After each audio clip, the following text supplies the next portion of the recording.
Producer, Rvssian. Hi, good morning, everybody. Good morning. Thank you so much again for taking the time to engage. No problem. I want you to start by telling me a little bit about why music. Who or what inspired this journey? About what? I didn't hear. Music, like why music? Why music?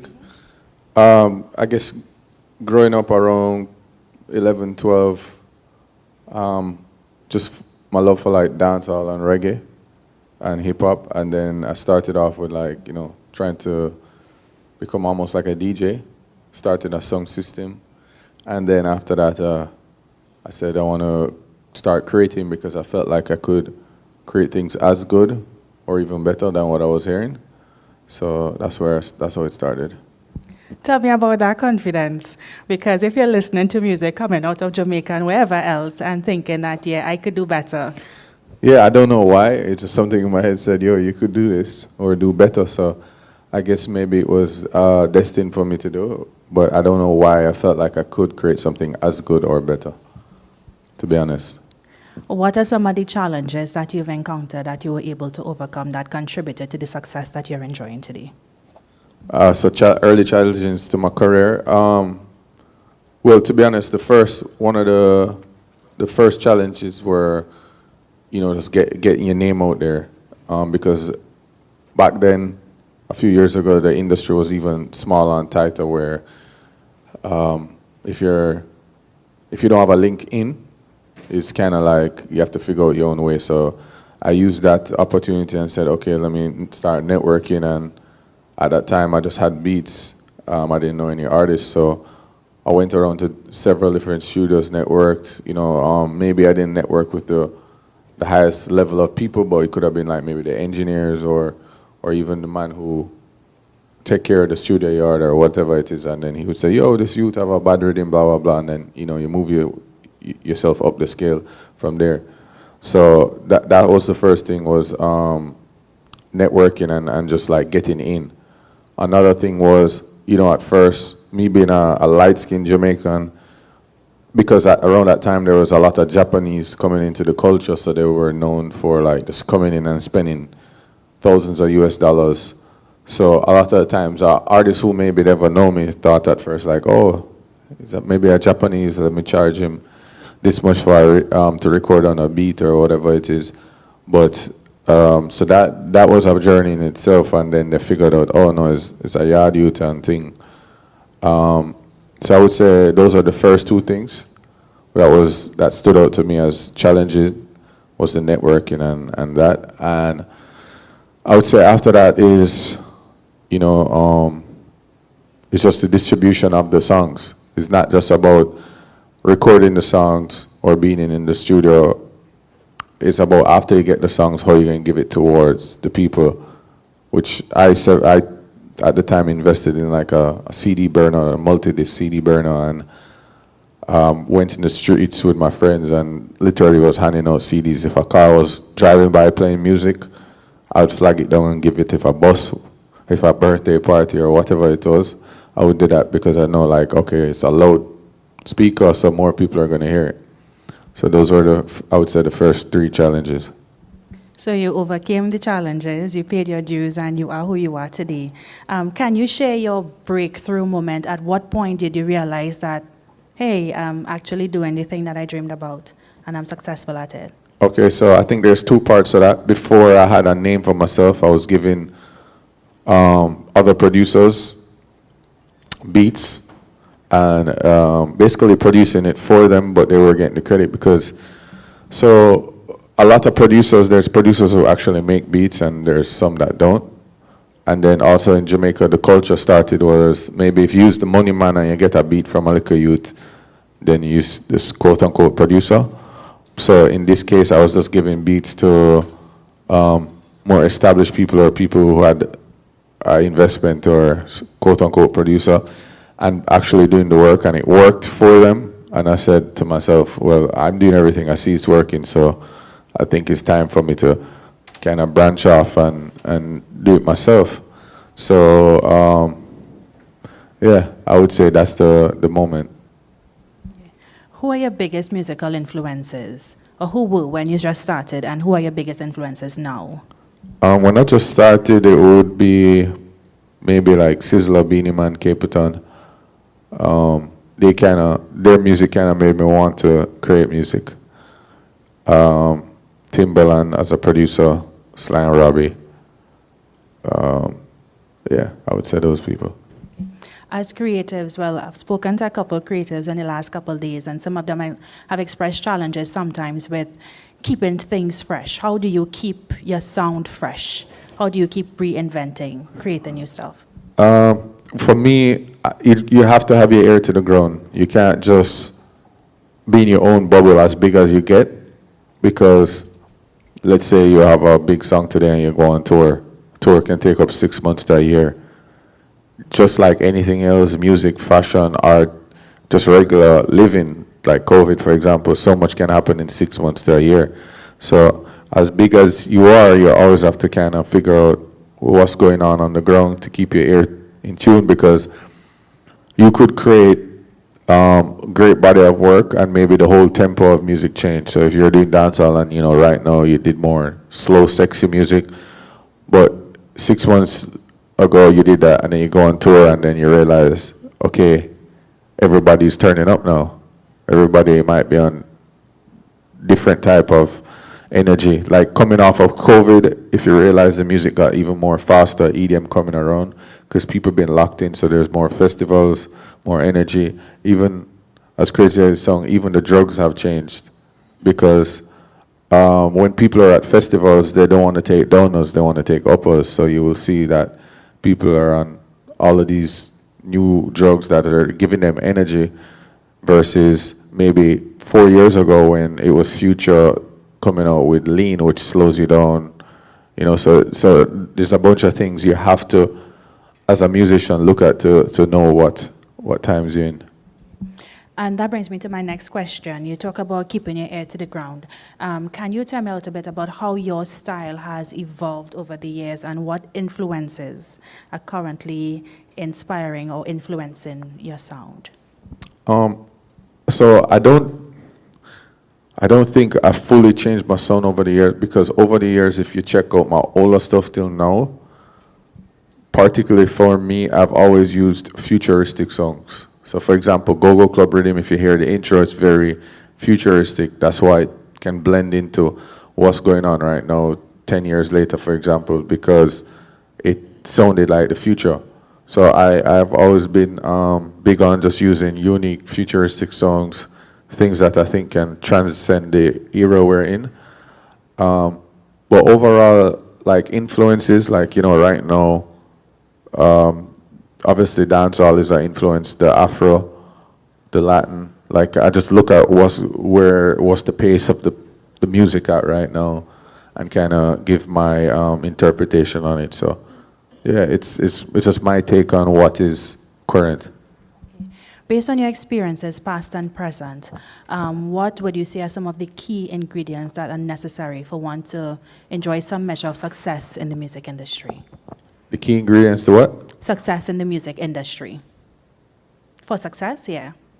What's the key ingredients for success? To each his own. I mean, some people get successful in music for different reasons. Some, for example, Valiant started, we all probably knew him here for his hat being cotched, which to me is crazy that that's how he got discovered as a good artist. But that worked for him, versus maybe another artist who gets in a back and forth feud. Or, so it just kind of, I don't think there's an actual key or a formula for it, but you just have to take in mind that in this day and age, social media is 70% of what is going on right now. So you have to be social media savvy on there to get out there, because at the end of the day, you can have the best song in the world. If you're not popping on social media for people to recognize or get that attention, there's so much going on. We live in the era of 15 seconds. People swipe up and keep it moving. So you have to stand out. So I think, being somewhat unique, because as much as you gotta know what's going on and fit in a little bit, you still have to have a little difference. You know, you can't be too out of the box. It's kind of like half and half. And as an artist, maybe, you know, image-wise, image is key. Just walking into a room, maybe somebody doesn't know you're an artist, but they might say, "Oh, you look like a star," or this is what you should do. So I think image, social media, being different, and if you're like a singer or a producer, as a producer, a unique sound is always cool, and as a singer, if you have a unique voice, that also helps, or a unique style. So. Okay, thanks for that. How do you personally balance the creative aspects of music with the business side? I think music business, a lot of people and artists don't realize it's they think about music without the word business, when the word business is there for a reason. I think it's almost 65% business more than it is music.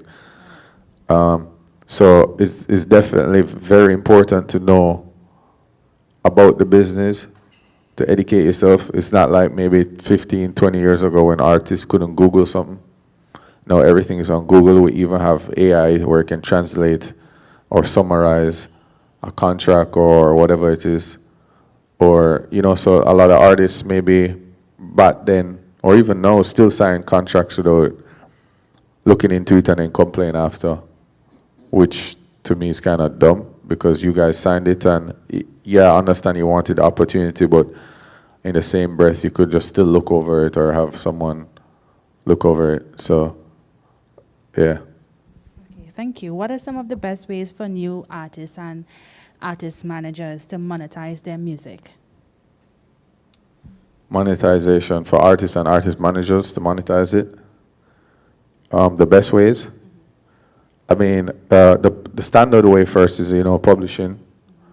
You know, you have the ASCAP, you have the BMIs, and then you have like Universal Publishing, Sony. If you can't get to somewhere that big, then there's boutique publishings around the world that collect these royalties. And then there's also YouTube companies. If you research online, you can Google all this. There's companies that can collect your royalties from YouTube separately from just your regular publishing. And then there's something called neighboring rights, which it's a royalty that's basically of music that is collected outside the neighboring country of USA. USA don't really. So if you're a US-based artist or the material was recorded in US, I don't think it applied to you. But like this country, you would have neighboring rights, if I'm correct. So yeah. So those are like certain agencies you can use to monetize. Good information to have. Thanks for sharing.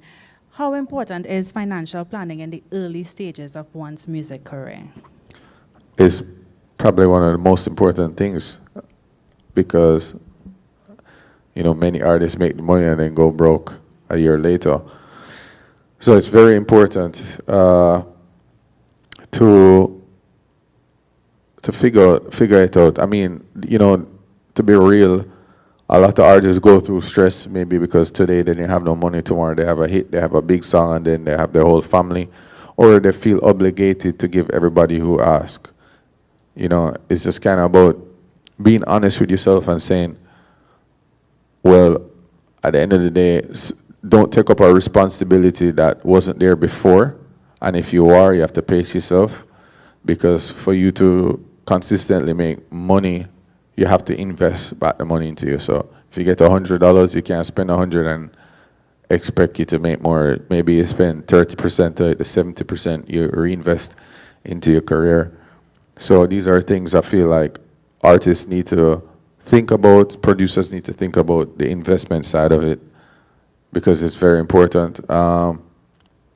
And don't feel pressured that you owe anybody anything. Yes, you want to give back or help or whatever it is, but you have to also explain to the people around you who might think that, no, you're the breadwinner overnight, that, okay, it's a business, I have to run it like a business, you know.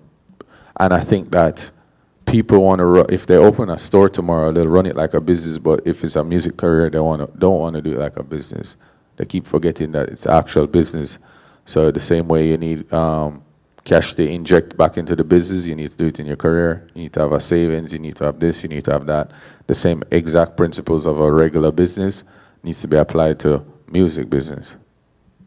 Sticking with the issue of music business a little bit longer, what are some red flags you think relative newcomers to the industry should look out for in contracts that are presented to them? Red flags. Well, I think a first red flag is signing a contract without reviewing it by a professional, or the person who's giving you the contract is not advising you that. Like if they give you a contract and don't even tell you consult with an attorney or lawyer, that's a red flag. Also, you know, you have to make sense of it, because at the end of the day, there's no perfect contract, because you have to look at it on the two sides. It's a two-side coin. At the end of the day, it's like, if you're the artist, I'm the investor, I'm taking a 100% risk. Even though you have talent, it doesn't mean you're going to make it, because you can have talent tomorrow and just go into depression and say, I don't want to be a musician, or you and your man break up and you're gone, or you get a new man and you fly, because these are things that actually happened in the music career.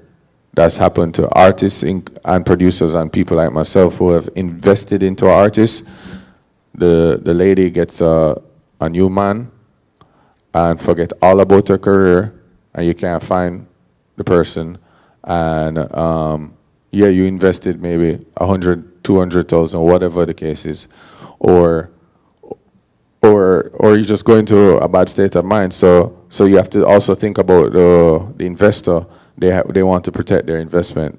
So especially if it's a personal investor, he will probably want to be more maybe heavy on the terms versus maybe a label who has more disposable money. So you have to look about it and think about, if somebody's giving you a contract, what are they bringing and what are you bringing, and the state of where you're at. For example, if you're an artist that is not established at all versus if you're an artist that has 4 popping songs, the contract can't look the same, because you already have momentum. So you can't offer me the same terms, you know. And then you have to be honest with yourself too. Some people think they're bigger than what they are. So as I said, there's no way to know how a contract should look, but there's certain things in there that you shouldn't have, like perpetuity, which is like forever, like unless they did you a solid favor, bought you a house, and you said, I'm giving you this forever, or something big like that. There shouldn't be stuff like that in a contract.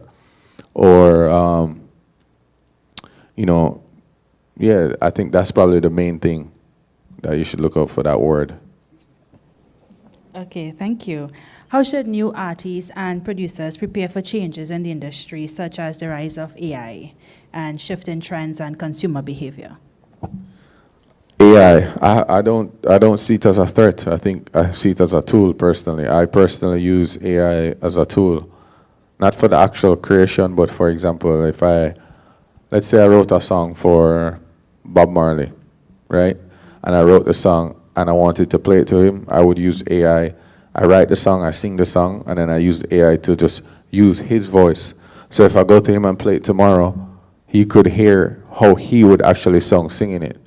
So that's the tool. That's the way I use it as a tool. So he can envision himself and say, "Oh, I sound really good doing it." So when I actually do it, it works. You know, because if maybe my voice don't sound nothing good like Bob, but if the AI can make it sound just like him, he can say, "Oh yeah, this fit me." So you can use it as that tool. I don't think it's a situation where it's something we should fear, because the laws, as far as I've seen it, and also as far as I know, AI is not out here making music by itself. It needs to be programmed and directed to what we want. So it's a good tool in that aspect. And what's the second part of the question? It was AI and what? Yeah, shifts in consumer trends, the way people consume music. Yeah, I don't think music has changed the way people consume it in the last 5, 6 years, maybe 15 years ago, which was more like CDs and stuff. I mean, I do see a little trend, but it's not that much of people wanting to go back to retro and have a vinyl and all that. But that's a small percent of people, because most people are on the go and they want the music directly on their phone in a second. The song come out in 5 minutes, and they want it. So I haven't seen a new trend in the last 10 years, but it's definitely changed from how it used to be with records and CDs and all of that. Yeah. What strategy should newcomers focus on to stay relevant in this ever-competitive music industry? I think that will go back to like the third question where you asked about keeping your ear to the street. Yeah, that's about staying relevant, as I say. So you have to know what's going on to know where to go. You know, yes, you have your vision, but you have to just kind of know what's your surrounding. For example, if you're a DJ, right, and you're playing dancehall all night, and the tempo of dancehall is 100 BPMs, right? And then this young lady comes here and says she wants you to play a new song, and then she give you a song that's 125 BPM, which is like EDM music, very fast. In the middle of your set, for you to change that to that, it changes the whole vibe and mood of the club.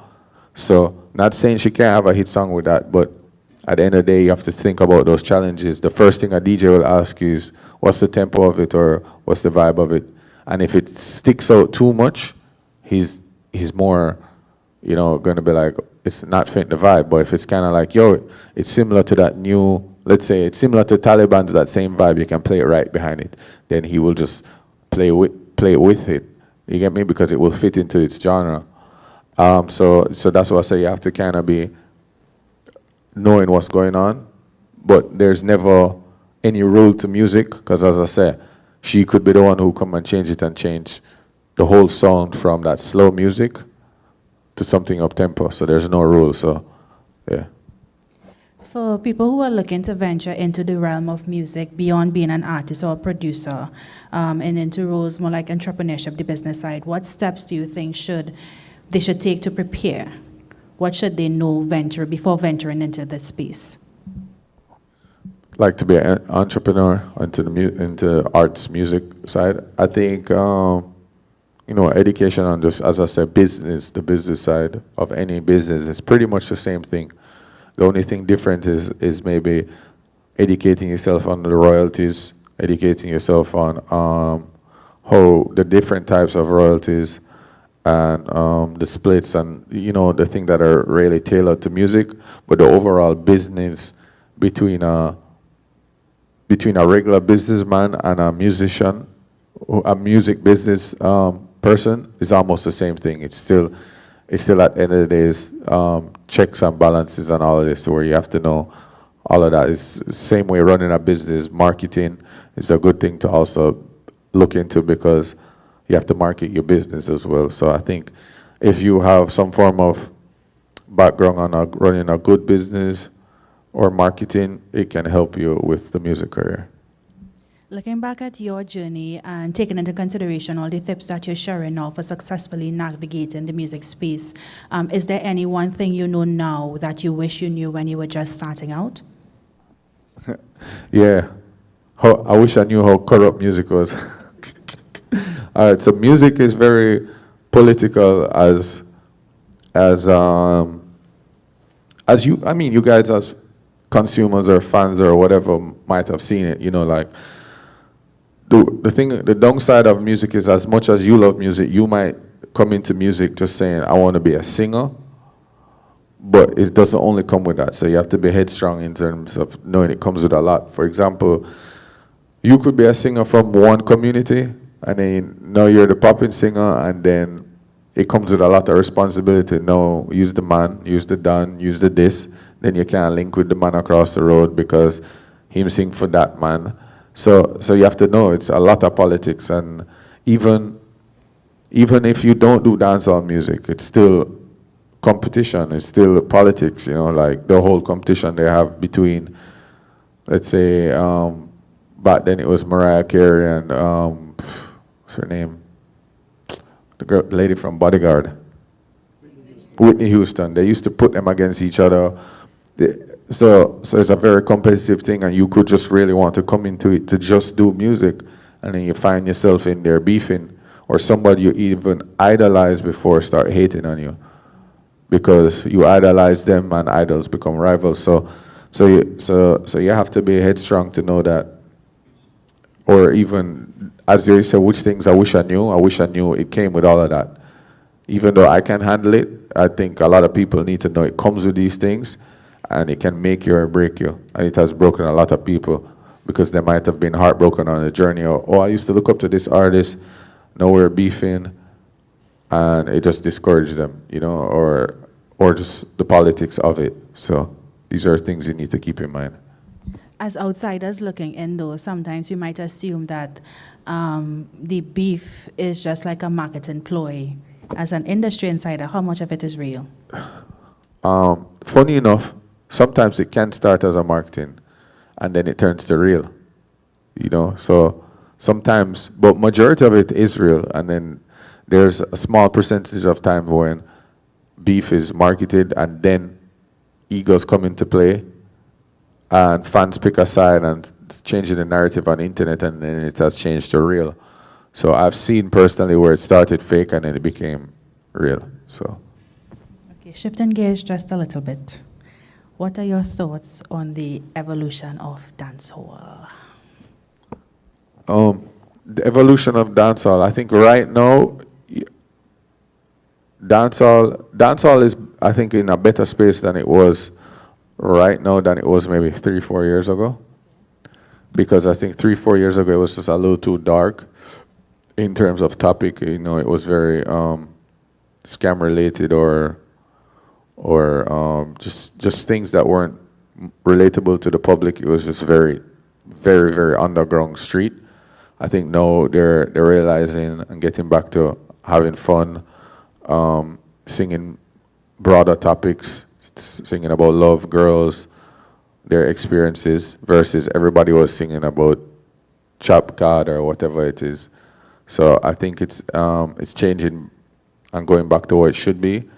And I think right now is the most it's been looked at overseas than it was maybe a few years ago. So, like you could see all the celebrities are now posting, who are not Jamaican, are posting the dancehall songs, or planning trips to the islands and posting the songs, or it's being used in major campaigns or whatever it is. So I think it's a good, it's evoluting to, the evolution of it is something good right now. It's just they have to, the problem I see with them right now is that they just got to remember, keep real songs. You still need a real song. Songwriting at the end of the day is not just holding a vibe, but it's getting better, I think. What do you think are some other challenges plaguing the genre that you think could stand in the way of it shattering even more glass ceilings and becoming even more mainstream? Politics, pretty much. Politics within the industry itself, or Politics in terms of everything, the industry, the gang side of it, all of these things.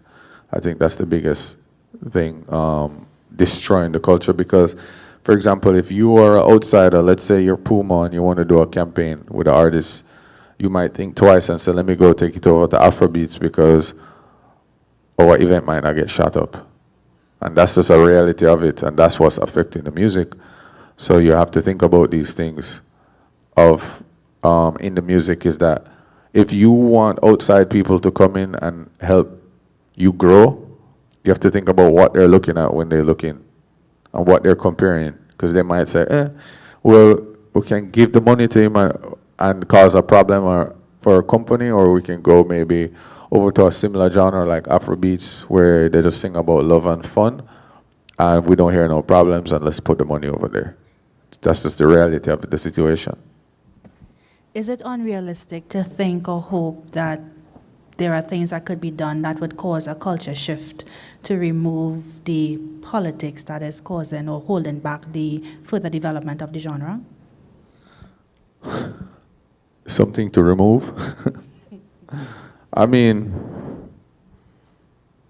there's no way to remove. I don't think there's no way to remove it. Just kind of has to.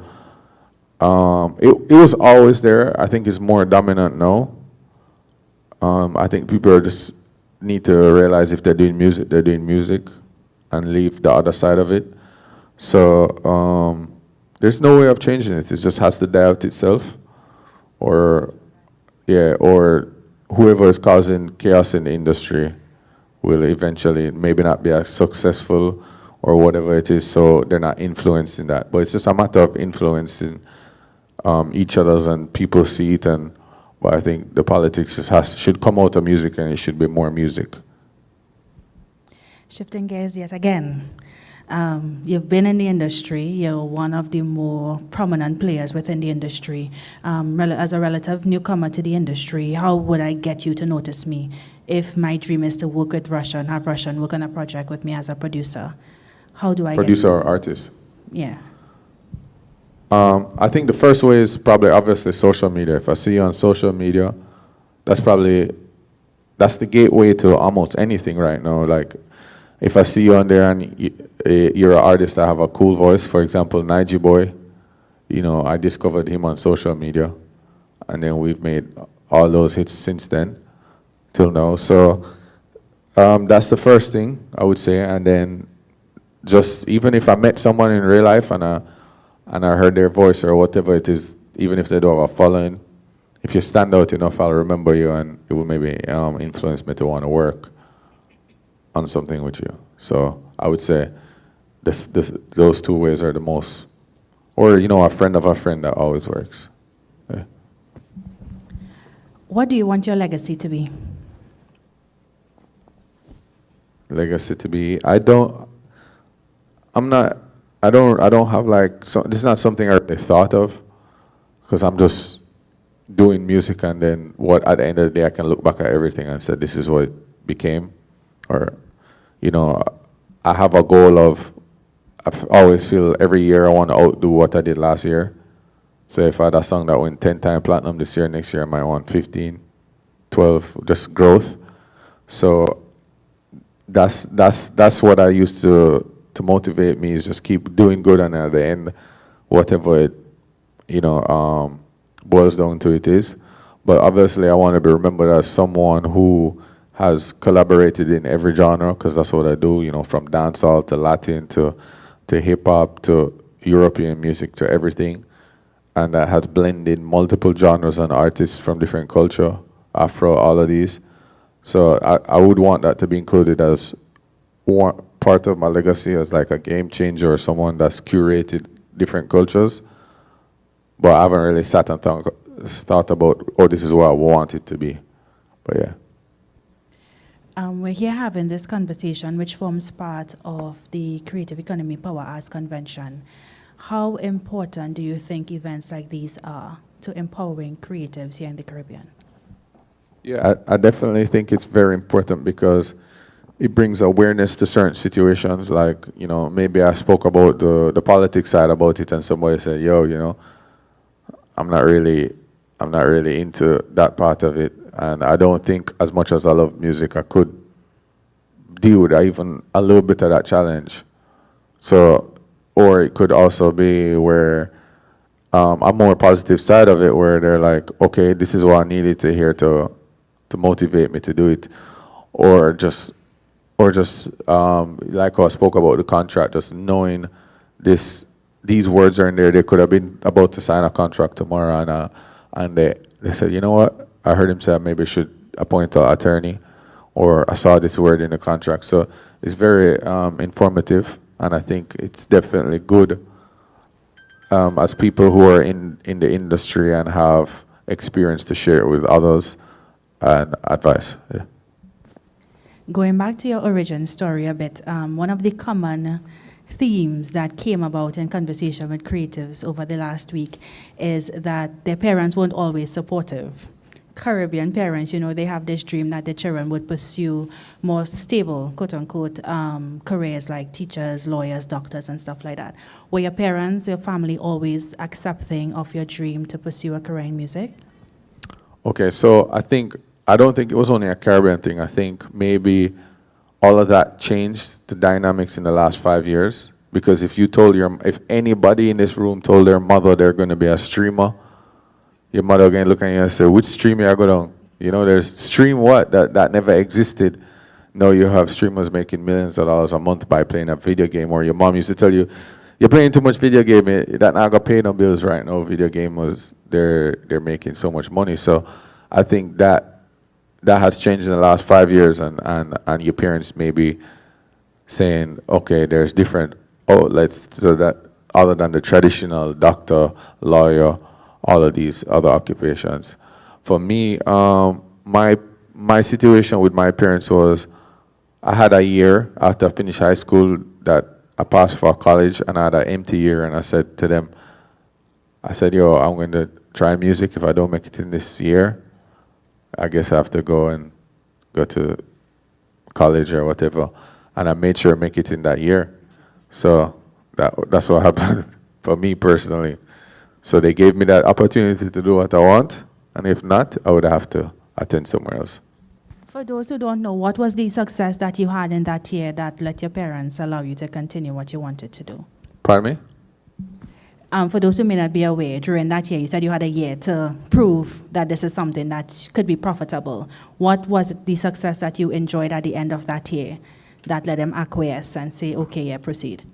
I mean, I would say, you know, just building out my name. That was where that really resonated with me, where all the work I put in, that like there was a lot of key people in the industry who knew who I was, and yeah, it helped a lot. Yeah. As we prepare to wrap up, any final words of advice for newcomers to the industry on how they could navigate this space without falling prey to any of the pitfalls that so many complain that they've fallen prey to? Pitfalls like what? Give me an example.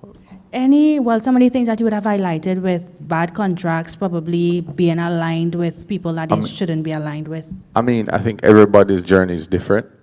Some people who probably will never go through it in the beginning, and then they might face it maybe 3-4 years in. So to each his own. Everybody, as I said, his journey is different. And it's part of it. It's just like if you sign up to go to war, you might be lucky ones who just stay behind the desk. Or you might on the first day they're sitting on the front line. So I'm just letting you know, these are possible things of what can happen in the music industry. It's not only music, it's business, it's politics, it's a lot of things. So you just have to be mind strong and just know it's not an easy road. And there's many people coming for your spot or coming to do the same thing as you, and you have to prove and show why you're different and why you should make it. Your successes are many. Out of all the accomplishments, accolades that you've gotten, is there any one that stands out with special significance? If yes, why? What is about that makes it so special? Repeat. Like the highlight of your career to date, you've achieved a lot. You've continued to be extremely successful. What is one measure of success that really stands out to you, that resonates with you, that it's really deep and meaningful, and why? I don't know. I never thought about that. Deep and meaningful. One thing you've achieved that has you thinking, yeah, I really blasted good at what I do. This is it. I mean, I don't really look into success like that. I'm very black and white and cold when it comes on to certain things. Like, I don't get in my emotion about even accomplishments. Like, I always tell people I have plaques. I don't hang them in the house. I don't hang them nowhere. They're in a room because I don't want to get caught in that moment. It's easier to get caught in a moment when you come off of a high than a low. It's like, oh, I did good, so I put my foot up, I'm good, I'm relaxed. I kind of keep that hungry mindset going. So I don't really give myself enough time to be like, that was a good moment, or I really like this, or whatever it is. I just keep it going. So I stay hungry, stay consistent. Final question. I want you to complete the sentence for me. Life without music, ... Doesn't exist. That's a very good answer. But if not music, though, that brings me to the next one. What do you think you would be doing if not music? Maybe something. No, maybe. Maybe something with technology for sure. Yeah, I would say maybe something with technology. Okay, Rvssian, thank you so much. Thank you for having me. No, thanks for being here. I really, really enjoyed having you sitting on the hot seat. Appreciate it. I wish you continued success in everything that you do. For you, those of you looking online, thank you so much for joining us. This brings us to the end of the series of conversations that formed part of the Creative Economy Power Arts Convention. Thank you for joining us. Hopefully we see you guys next time around. I'm Dion Batiste Clark. Wow. Good afternoon. Oh, good morning.